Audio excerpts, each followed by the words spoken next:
Wow, Jack, I didn't think we'd be locking horns again so quickly. In fact, locking horns is the wrong turn of phrase to use, isn't it? Because that would again assume that you were standing up for something. What you're doing is putting your head in the ground and I'm kicking you in the arse while you pretend you aren't getting kicked in the arse. But anyway, let's have a look at your latest bout of propaganda from Mike.com, where you misrepresent one of my favourite public personalities, Jordan Peterson. And it's only because he's doing such a good job against you, and because he seems like a nice guy as well. But anyway, let's get on with it. I don't believe that using your pronouns is going to do you any good in the long run. This is the far-right's new philosopher superstar, and when he thinks of the plight of men in America, it brings him to tears. Well, that's a good look, isn't it, Jack? You've put yourself on the other side of empathy now. As if there isn't a plight for working class men in America. As if they're not struggling to make ends meet. As if they're not being actively discriminated against in, say, schools, colleges and universities. As if these people don't have real problems. As if they are all Harvey Weinsteins in training. Jack, it's just the people that you hang around with in your elite progressive bubble that are the Harvey Weinsteins here. But anyway, now you've put your best foot forward, let's carry on. Every time the topic comes up, it breaks me up because it's so damn sad. What a monster. To a regular, normal person in the real world who doesn't think that men are a class that are just oppressing women as a class, that's a really positive thing in Jordan Peterson's favour. Putting that in there makes him look good. But you think that men are oppressing women and that all men are the same because all the men you know are progressive and wealthy and successful and work for popular outlets like Mike.com. Most of them aren't, Jack. It's just your bubble. Normally I would point out that this is confirmation bias, but you already know that. He says that white privilege doesn't exist. It doesn't exist in my country, Jack. In my country, do you know who's doing the best? Indians. You can look at any metric and find this. They make the most money, they get the best grades, they are doing fantastic out of a British liberal system. Do you know the people who are actually failing the most? Working class white men. They're the people who are being held back the most. I wonder if there's any connection between the international intersectionality advocacy groups of which you form a part and the fact that poor white men, who are effectively defenseless against your attacks, are doing worse and worse in society. I wonder if there's any connection there at all. Not that you care, because you hate those people. To you, they're just a bunch of racists, aren't they, Jack? Racists, sexists, Islamophobes, nationalists, xenophobic, Little Englander types that you personally hate. Yeah, I think the idea of white privilege is absolutely reprehensible. You'll notice that he's not denying the existence of white privilege in that clip, but instead he's calling the term reprehensible. And it is, because you're using it as a weapon. You are weaponizing the idea that some white men are doing well against other white men who are not doing well. You are part of that problem, Jack, and everyone knows it. That women and gender studies courses should be defunded. What? They should. They should be actively defunded, all of them, right now. I've spent a lot of time looking into this, and all I see coming out of these courses is misinformation, and lies, and paranoid conspiracies about there being some great white male conspiracy theory against the woman and the brown man, which there obviously isn't, Jack, you dummy. Why the hell are we subsidizing revolution? Good question. Why would a society subsidize revolution against itself? And it's not like you're going to claim that there aren't a huge number of activists on the left who want a revolution, are you, Jack? I mean, you guys put it in your fucking Twitter bios. There are so many of you who are calling for a revolution, you don't even seem to understand why that might make the general public uneasy. It's crazy, and it's dangerous. Well, he's right, isn't he? I mean, what kind of society subsidizes revolution against itself? And isn't like half of your universities publicly funded?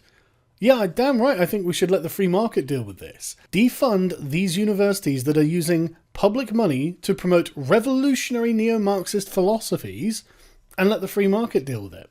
See if you guys can stand on your own 2 feet. Or do you need those evil, horrible, privileged, white, working class taxpayers to pay for your bullshit, Jack? That's a question and a half, isn't it? And that it's better for trans people if we don't use the pronouns that they prefer. No, he didn't say that. And you've already shown the clip of him not saying that. He's saying that being pandered to by all of society is not good for a person's psyche. It's not good for their mental health. It's not good for them as a person, because it keeps them in a state of arrested development, like a child that is pandered to by all of the adults around it, and they turn out to be spoiled brats. Jack. This is why nobody likes you, or any of your friends. This is why publicly you have to run and hide from the mobs of people who just want to give you a piece of their mind, because you're an insufferable little bitch. You can debate me anytime on any of these points, Jack. I promise you, I'll go easy. I am not going to be a mouthpiece for language that I detest. And that's that. Well, that's fair, isn't it? I mean, I think that if you were compelled to call people niggers, you'd be like, okay, I'm going to have to take a moral stand against this, because this comes from an ideology with which I fundamentally disagree. In fact, on moral grounds, I completely oppose. Which is what Peterson's doing when it comes to your gender pronouns. When it comes to these words you've made up. These are not words that have come out of necessity in the public dialogue to deal with something in society that is present in people's lives.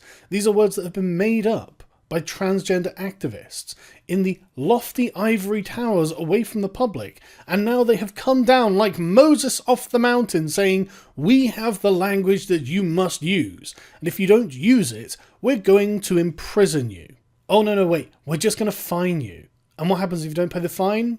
Well, we don't want to talk about that, because that makes us look like tyrants. Jack, you're on the wrong side of this. His name is Jordan Peterson, and his influence is gaining rapidly. And that's the problem, isn't it, Jack? It's not whether he's right or wrong, it's that he is influential. Because at the end of the day, you don't really care about right and wrong. If you did, you wouldn't lie in your videos. If you cared about right and wrong, you would actually take the time to look into the demographics that you're talking about. You would actually go in and break it down by not just race, but other factors that might actually have some real significance and bearing on your data and your analysis. But you don't, because you don't want to, because you've chosen your team, because at the moment it benefits you. I wonder how quickly you're going to jump ship when you find that it doesn't benefit you. His latest book was at the top of the Amazon bestseller list, and his YouTube channel has 700,000 subscribers. Yes, he's doing very well, and I am very glad to see it. I want to see Peterson do even better. I want to see him have millions of subscribers. I want millions of people to be exposed to his ideas. Unlike you want nobody to be exposed to his ideas, which is why you lie about him, which is why you go out of your way to mischaracterize the things he said. Because if people heard what he said without coming through the filter of you, they wouldn't want to go through the filter of you. But according to him and conservative writers across the country, no one knows what he stands for. This is you talking from within your bubble again, Jack. A lot of people know what he stands for. I mean, to briefly sum it up, he calls himself a British classical liberal. One might call him a liberalist. He is one of our guys, not one of your guys, and that's why you hate him. Because remember, all of this is just tribal. You made your mind up a long time ago. You don't care what he has to say. You, after all, are a propagandist at Mike.com. He's only one of the most widely cited professors, tenured professors of psychology in the world. What could he possibly know about any of this? What could he possibly have to say to you that would be relevant, Jack? You're a partisan. You've chosen your side. So, don't worry about it. Okay, so what does Jordan Peterson believe? For that, let's take a look at his new book called 12 Rules for Life. Do you know what's really interesting, Jack? Is that PewDiePie recently reviewed this book, and I would trust his analysis of it over yours. That's how much of a partisan you are. The book lays out simple rules for personal accountability. Oof, that's like kryptonite to you, isn't it? Personal accountability? That would be awful. It's like someone asking you to debate, and you go, debate? Why would I do that? Why would I stand up for my ideas? Why would I act like I was actually trying to have a discussion? I'm a mouthpiece. I project a certain set of ideas into the ether and I get paid. And I get patted on the head by the little activists who go, good little white boy. You can remain in the club for now, but only as long as you accept your second-class citizenship, which, because you are a low-T beta male, you have done. It's amazing, isn't it, that in this new caste system, you've actually accepted your place on the bottom rung. That's amazing to me. I can't understand why anyone would do this, but you've willingly embraced it. That's how weak you are, Jack. Stand up straight. Tell the truth. Be precise in your speech. It's pretty basic self-help stuff. You say it's pretty basic self-help stuff, but you don't believe any of that. You don't believe that people should be held personally accountable for what they do. Otherwise, you wouldn't be a supporter of Black Lives Matter. You don't believe people shouldn't lie. Otherwise, you wouldn't be paid to be a liar, Jack. Don't sit there and go, this is pretty basic self-help stuff, because that would mean that you would have to agree with it. Otherwise, you would find it contentious, but you don't. Don't you think maybe you should think about why you think it's all pretty basic self-help stuff, and yet you don't do any of it? Clean your room, bucko. A lot of which is about how to get girls. I suppose I should probably just check my privilege here, Jack, shouldn't I? Because at the end of the day, if I were you, I would have absolutely written off the idea of getting girls. If I were you, if I looked like you, if I acted like you, if I wore tight trousers like you, I would sit there thinking, okay, there are a lot of things I'm going to be able to do with my life, but getting girls is not one of them. So no wonder you can't understand why he might help people to try and get girls. But then, underneath all that, are his politics. Ooh, his politics. Are they darker or something, Jack? His British classical liberalism is a bit of a problem, isn't it, Jack? Peterson, who's usually pretty lucid. You are a propagandist for Mike.com. He is one of the most widely cited professors on the planet. You calling him usually pretty lucid is hilarious, Jack. I'm just saying, it's absolutely hilarious. Believes in a paranoid conspiracy popular on the far right. He believes our cultural institutions are run by a cabal of radical Marxists who want to destroy Western civilization. How is that a conspiracy theory?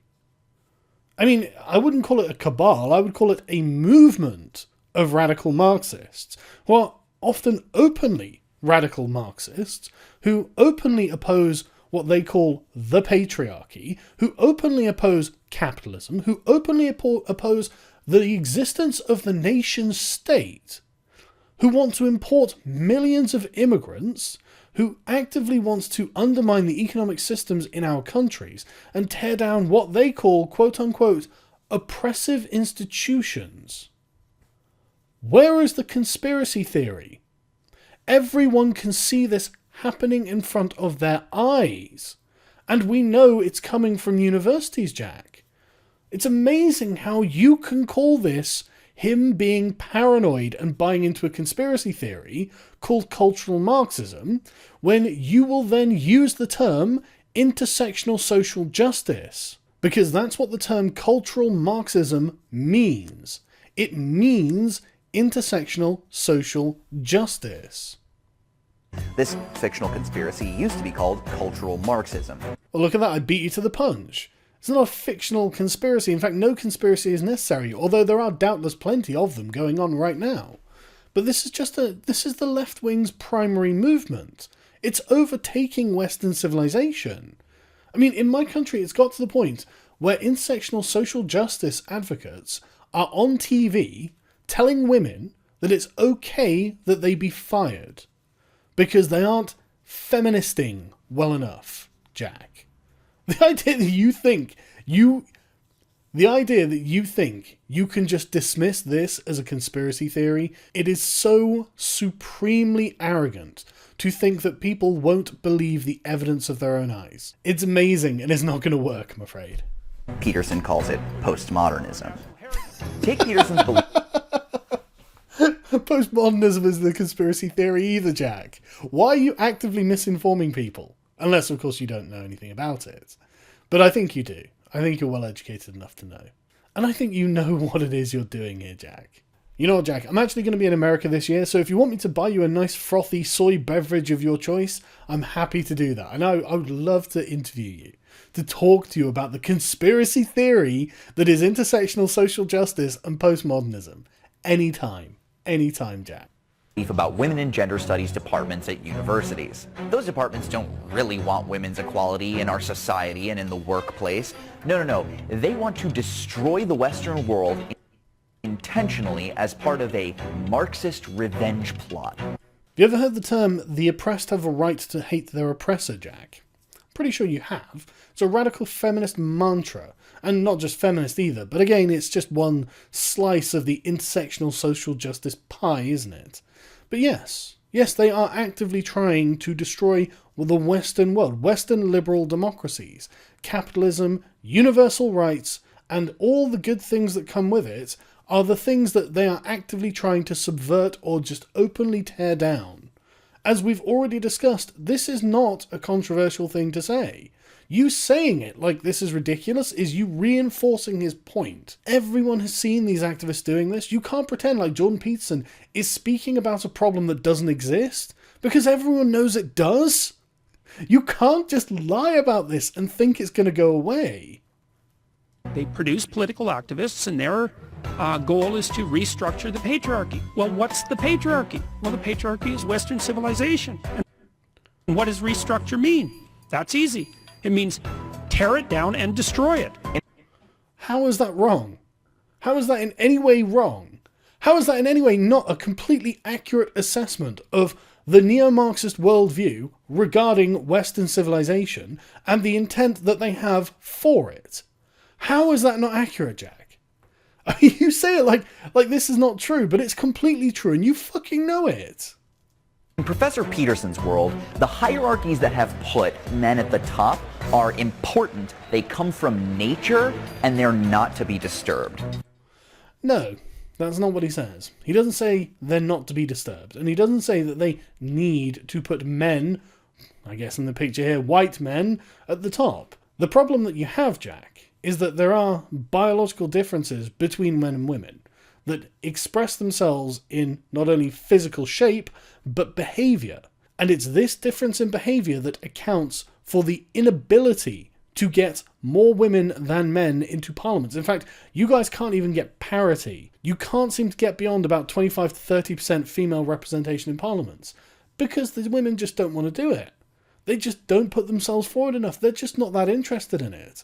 And it is down to evolutionary reasons, as he demonstrates in his book, which I'm sure you're aware of because you read it. And I notice you're not busy refuting any of the assertions in the book. You're just trying to mischaracterize him and make him look like he believes in men dominating everyone, which is not what he says at all. But again, I don't need to point out that you're a liar for profit, Jack, because you know you're a liar for profit.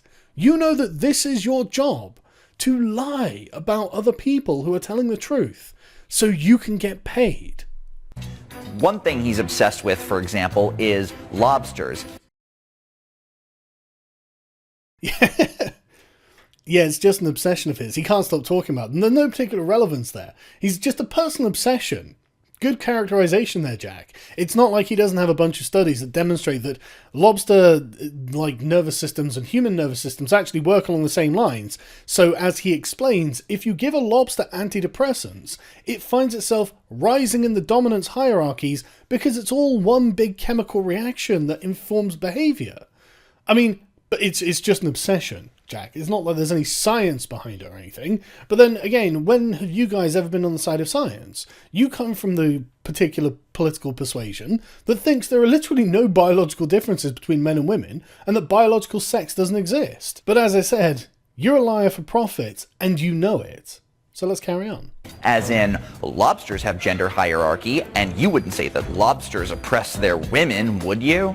That is such a reactionary way of characterizing anything. You could have explained the science behind it in 1 or 2 sentences, like I did, without misleading people, like I did. Instead, somehow, now we have to restructure our societies along the lines of the lobsters. But is this you saying that you think men are actually oppressing women, is it, Jack? Why don't you just come out and say that? Come out and say that and give me your proofs. That's one of the things that made him so popular. Oh, yeah. Yeah, that's one of the things that made him so popular. The discussion about lobsters. Sorry. among, young right-wing reactionaries. Jesus, Jack, look at those skinny fucking jeans. Can you even walk upstairs? How do you manage it? And a leather jacket to boot. You're an amusing little creature, aren't you, Jack? So the editor of Viewpoint magazine, I've never heard of this. I'm sure it's an important publication. But at the end of the day, he is brown, so we have got to listen to what he says. Go ahead. Is that he's advocating for these really fixed ideas of gender that line up with their anxieties about masculinity. You mean he's advocating for things that are demonstrable realities, biologically, about the human species? Do you think it's a coincidence that every fucking society on Earth has male and female gender roles? Do you think that's just a coincidence? There's nothing to do with it. Oh, and I noticed the word Spencer is on the screen. How has this got to do... What has this got to do with Richard Spencer? Why are you citing Richard Spencer? Do you take Richard Spencer to be a credible authority on any subject, Jack? Just out of interest. The far right loves Jordan Peterson. Wow. And the far left loves Mike.com. But Peterson doesn't want alienated young men to become radical fringe right-wingers. Well, he must be a Nazi if he doesn't want them to become Nazis.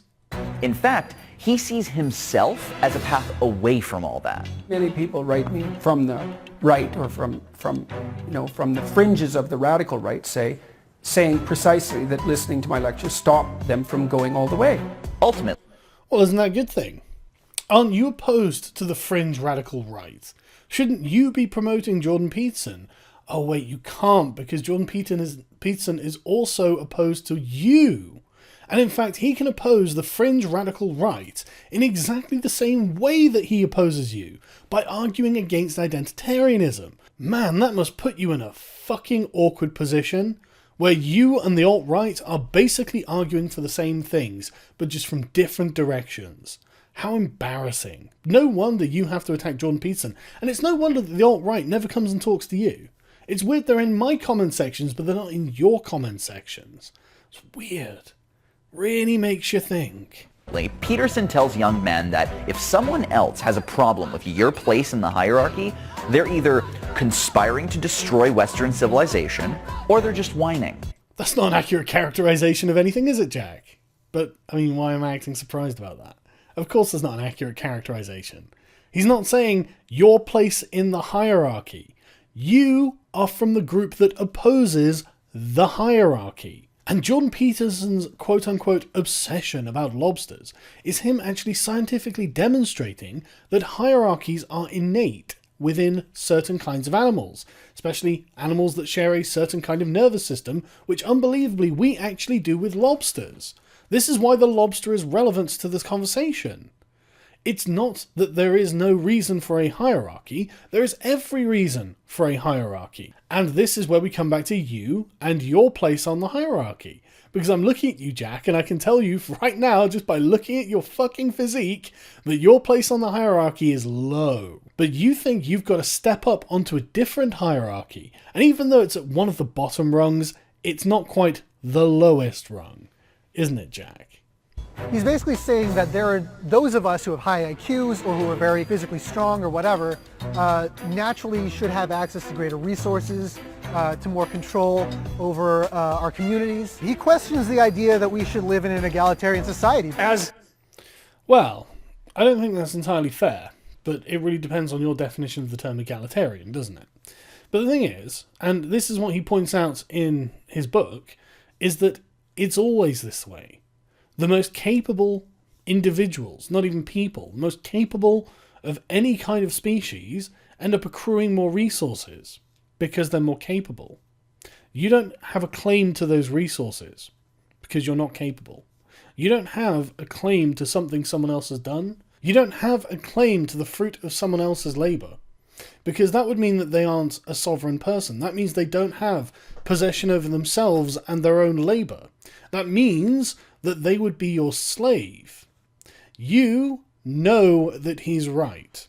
If someone does some work and they do it better than other people, then yes, they do deserve to be rewarded more highly. And if that goes against your conception of an egalitarian society, maybe you should consider that human beings are not built for your conception of what an egalitarian society is.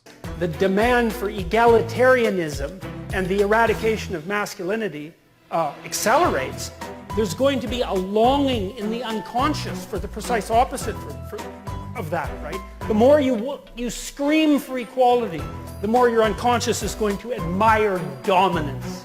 Peterson takes the old How is that wrong? Have you looked at the sales of 50 Shades of Grey? Are you going to tell me that women don't have a subconscious longing for domination? individualism of conservatives and makes it attractive to young people by sympathizing with them over how unfair modern social justice seems. Yes. There we go. You're saying it. Yes, that's exactly it, Jack. It's the individualists versus the collectivists. It turns out that a lot of people are actually individualists, especially in the Western world, unsurprisingly, given that we are the progenitors of individualism, and they don't think in continental collectivist terms. They don't think in neo-Marxist postmodern terms like social justice. Well done for finally coming full circle and actually admitting that Jordan Peterson's right. All that stuff is chaos, and Peterson's orderly rules are the antidote. This is why mainstream conservatives love him and have rushed to defend him in the New York Times, the Wall Street Journal, and the Atlantic. It's not just why they love him either. It's because it's right. He has a point. Speaking about humans as a discrete biological entity, this is something that they need. There is a reason that social justice brings failure wherever it goes. There is a reason that people do not freely associate to places that promote it. There is a reason why you must silence people, Jack. And there is a reason why you must lie about people. It's because your ideology is oppressive. Peterson promises a new path for young men, one that says, all that social justice stuff, that's a plot to destroy what's rightfully yours. Jack, how is it not a plot to destroy what's rightfully theirs? How is it not a plot to try and hold them back on the basis that they were born white and male? It's amazing to me that you can even say this with a straight face, but I suppose it's because if you smile, everyone sees your gaggy teeth, isn't it? Don't let anybody get you down. You've got this. And every man for himself. He's not saying that people can't work together. He's not saying people can't cooperate. He's saying that groups of Marxists shouldn't tear down the most talented because of the least talented, Jack. You fucking liar. But again, if it was every man for himself, fuck me, man. You'd be up shit creek without a paddle, wouldn't you?